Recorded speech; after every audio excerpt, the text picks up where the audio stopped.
Yeah, so let's discuss the next example. There is one base actually that is called as DBU, and this is a stronger base. Whenever you will see anywhere we have DBU, so that gives E2 elimination. Fine. So this is going to give E2 elimination. And what is the full form of this DBU base? Actually, what we have structure of it something like this. Here we have this nitrogen, and here we have this double bond N, and this is a 6-membered ring over here, right? And the name of it is 1,8 diaza bicyclo 5,4,0 undecane, right? So the name of it 1,8 diaza bicyclo and 5,4,0 and undecane. So this is the name of this compound, right? I hope it is clear now. Whenever you see DBU, so you have to think of E2 elimination. Now let's see some examples based on this. What happens? Suppose if we have DBU, so what is going to happen? I can take one example like this, and here we can take like this, fine, and here I can take OH, and here suppose if we have here one leaving group, I can take Cl over here. So what happens in this case? In the structure of DBU, what we see, actually what happens in the structure of DBU? So in that case we had something like this double bond N, and here we had 6-membered ring like this only, fine, and after this we had other things like that. So what happens? This nitrogen, the lone pair of this nitrogen actually come at this position, and this is getting shifted over here, and this nitrogen has negative charge. So this negative charge which you can see over here, this will abstract the proton from here, because this is acidic proton, right? So once this proton will be abstracted and this Cl will be removed from here, and in this case this will proceed via E2 elimination, and the product whatever we will get will be something like this double bond O over here, and here we will have this OH, and here we will have one double bond. The introduction of this double bond will take place, and this will take place at this position only. So DBU works like this only, because nitrogen will shift to the electron pair from this nitrogen will shift over here, and this will become negative, and this base will again do its work, right? So I hope you understood. Now let's discuss little bit about the E1 elimination and how in the case of E1 elimination the reaction proceeds, and what kind of substrate actually very easily undergo into E1 elimination. So if in this case, if I talk, so here what we have, here we have this X, and here we have this R like this. So this is the first example which undergoes the E1 elimination very well, and here in this case we are going to get something like this. So this will be product. So we are talking about the substrate. So this is the first substrate, and if I talk about the next substrate, so we can have allylic one. So here in case of allylic one, we can have this X at this position, and here what we can have, here we can have positive charge, these are like this, and after this positive charge formation, and the hydrogen from here will come, and because what is happening, please understand, like in the SN1 reaction we had the stable carbocation, fine, and in case of E1 kind of elimination, here again the formation of carbocation like things are taking place, but the difference over here is the nucleophiles in that case was actually attacking at the carbon which has positive charge, but in case of E1 elimination the bases which we are using, or the nucleophiles which we are using, they are much stronger. So if they are much stronger, so they are going to abstract the proton, right? What I had told you, in case of SN1 reaction we use the weak nucleophile. If you are using the weak nucleophile like water, so in that case it will proceed via SN1 mechanism. But if you are using the strong base like concentrated NaOH, so in that case this will proceed via E1 elimination or the E2 elimination. It depends, right, on the substrate what we are using. I hope you are getting. So once we are using the weaker one, so nucleophilicity is high, so that will attack and that is going to form, that will undergo either SN1 or SN2.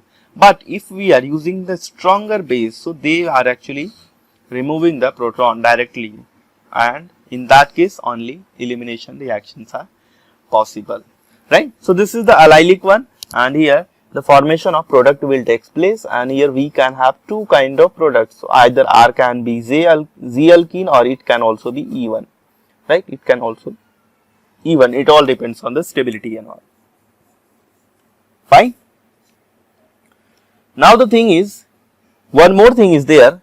If I am talking about the elimination reaction, so is it always possible to get only the alkenes, not anything else?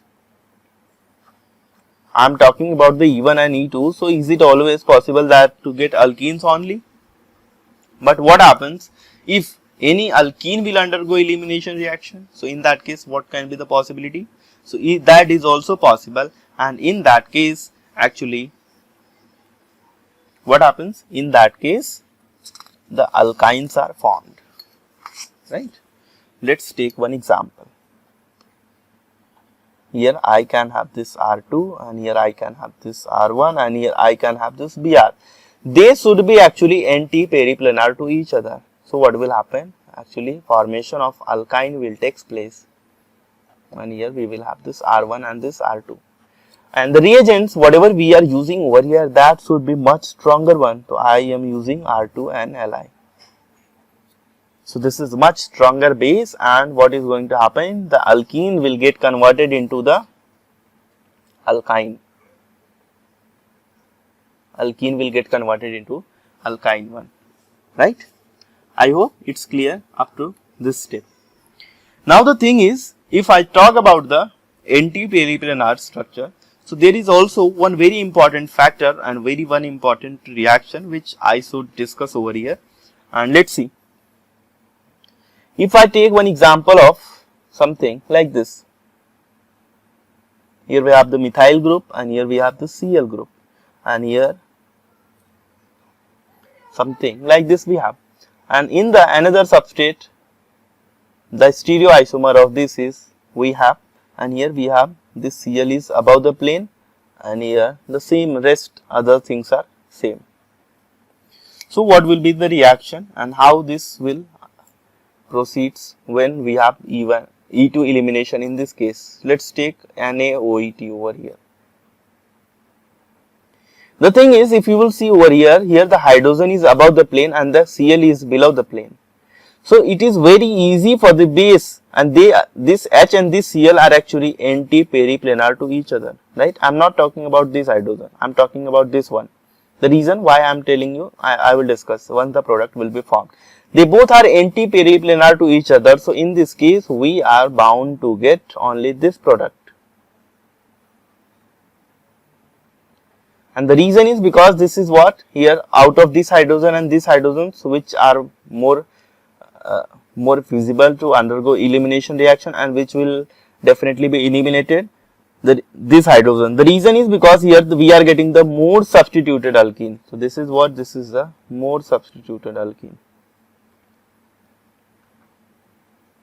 and the rate of reaction for this will be higher one. But if I talk about this one, here the hydrogen is above the plane and this Cl is also above the plane. So they both are above the plane, and here what is happening? They are not anti-periplanar to each other. So once they are not anti-periplanar to each other, so in this case the reaction will not be proceeding just like whatever we had in this case. So here the hydrogen from this place will be abstracted and the product formed will be something like this. Fine. So the product formed will be, this will be major product, and here in this case this will be major product. I hope you understood how the anti-periplanar structure decides the product. Fine. So this is all about the E1 and E2 elimination reaction, and one more thing is there, and we are going to discuss about the E1CB reaction. And now let's see how that reaction takes place. E1CB means what? Here the conjugate base, CB stands for conjugate base. Actually in this case the substrate whatever we are using that are stabilized by the formation of carbon ions. And how? Let's see.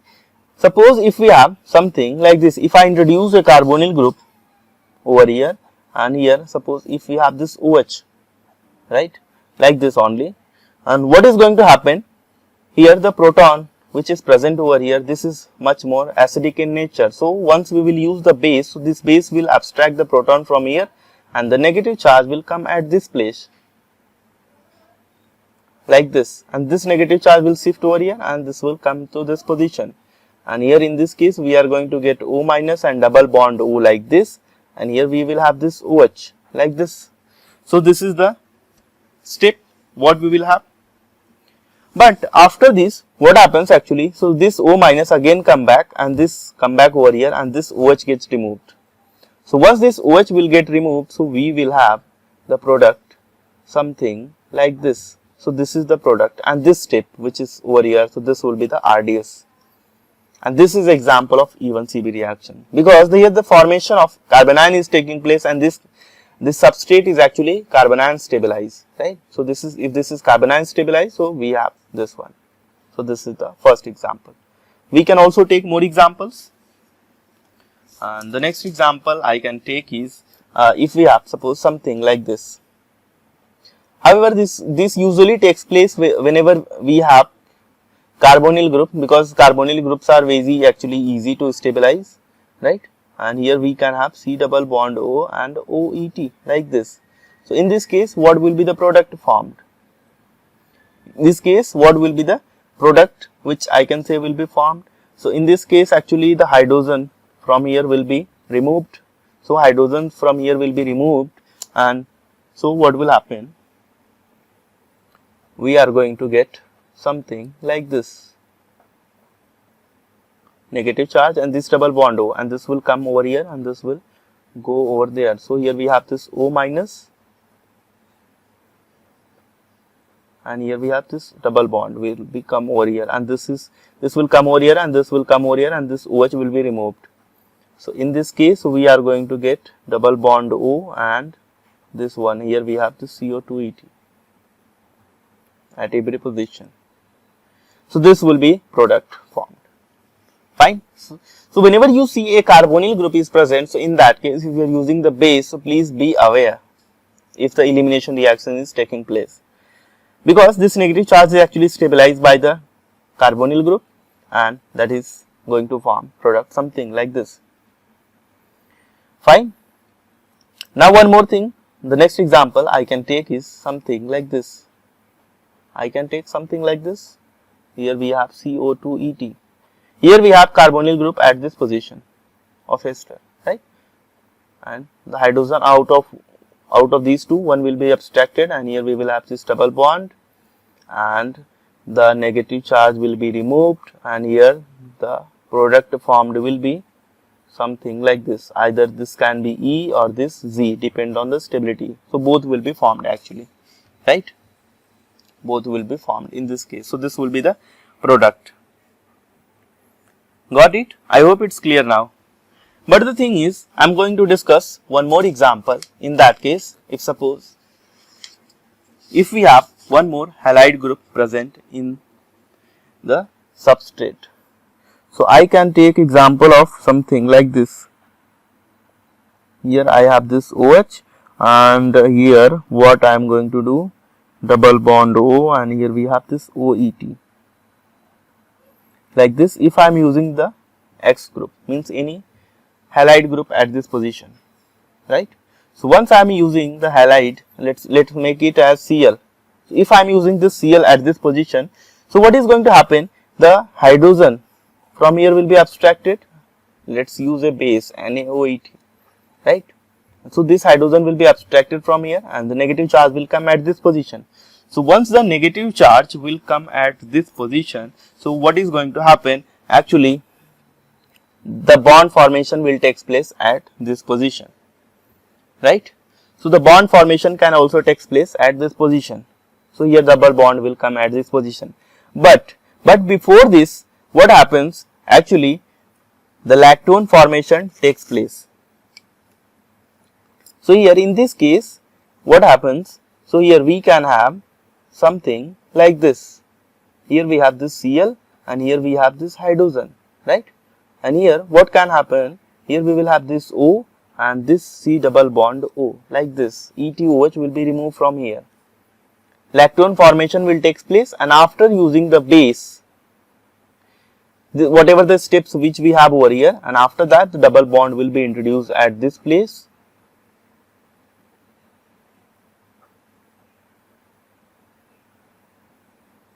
Like this. So this will be the product. If you see anywhere, if we have the alcohol and if we have the ester or the acid, right? So what happens in that case? Actually, if we have the halide is present at this position as well. This example is from Claydon book. So if we have the halide present in this case, so what happens? First of all, the lactone formation will take place, right? So once the lactone formation will take place, so we are going to get this one, and after getting this one, so we have this base, and this base will abstract the proton from here, and we are going to get this one, and this is example of elimination reaction.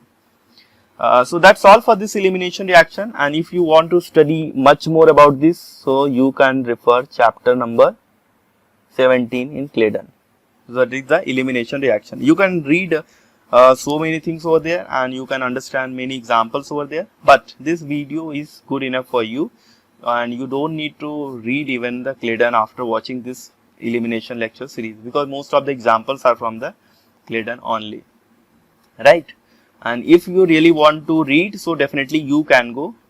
You are always encouraged to read the books, whatever the books are available, but this, if you don't have much time, so don't waste your time on that chapter, and this video lecture is good enough for you, right?